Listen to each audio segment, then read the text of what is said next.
இந்த பப்ளிஷ் ஆன கட்டுரைகளும் ஆகாத கட்டுரைகளும் அது கொஞ்சம் பகுத்தறிவுக்கு ஏற்ற ஏன்னா அது நம்ம கட்சி பத்திரிகை தானே.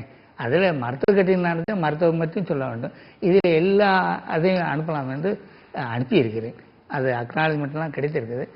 அடுத்து இனி அநேகமாக தொடர்ந்து வெளியிடுவார் என்று நம்புகிறேன். அதில் ஒன்று முக்கியமானது என்னென்றால், அதாவது பெரியாரும் அண்ணாவும் சில மத ரீதியான மூட நம்பிக்கை கருத்துக்களுக்கு அவ்வப்போது சொற்பொழிவுகளை காட்டியிருக்கார்கள். தேவலீலை என்ற அண்ணா எழுதிய ஒரு நூலே இருக்கிறது. நான் என்னுடைய முயற்சி என்னென்றால், அந்த மதவாத கருத்தை விஞ்ஞான ரீதியிலே நாம் எதிர்கொள்ள வேண்டும் என்பதற்காக ஒரு முயற்சி எடுத்துக்கொண்டேன். இது மருத்துவம் சாராது.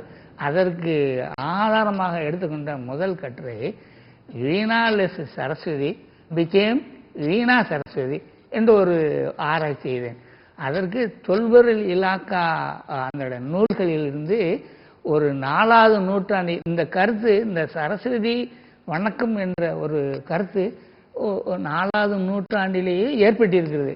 அந்த கல்வெட்டுகளிலே, அந்த சிலைகளிலே இப்பொழுது இந்த வீணை என்ற கருவி இல்லை. அப்போது என்ன என்றால், இந்த நாரதர் குடுகுடுப்பை மாதிரி ஒரு சுரக்காய் கொடியை வச்சுக்கிட்டு டிங் டிங் டிங் என்று அடிக்கிறது இருக்கும், அந்த அந்த கம்பியில் வைத்தது. அதுதான் அப்பொழுது அவங்களுக்கு தெரிஞ்சிருக்கிறது. அதனால் அவர்கள் அந்த சிலையிலே இருக்கிறார்கள். அந்த மொஹஞ்சதாரோ அந்த கிளையில் இருக்கிறது. அந்த நூலிலிருந்து ஆதாரம் எடுத்தேன். 2வது 11வது நூற்றாண்டு உண்மையிலேயே நடந்தது இல்லை என்று அதை அதற்கு என்ன கட்டுரை இந்த தலைப்பு என்றால், டெவலப்மெண்ட் ஆஃப் ராமாயண சீதா.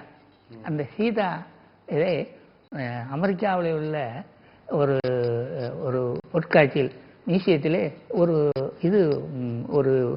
அதாவது டெரக்கோட்டா என்று சொல்லக்கூடிய, அது என்னன்னு சொல்ல, மண்ணிலே செய்யப்பட்ட இந்த ஐயனார் கோயிலெல்லாம் இருக்கிறதா, அந்த டெரக்கோட்டாவுடைய இந்த ராமர் லட்சுமணனுடைய உருவம் அங்கே 5வது நூற்றாண்டில் அதை கலெக்ட் செய்து வைத்திருக்கிறார்கள்.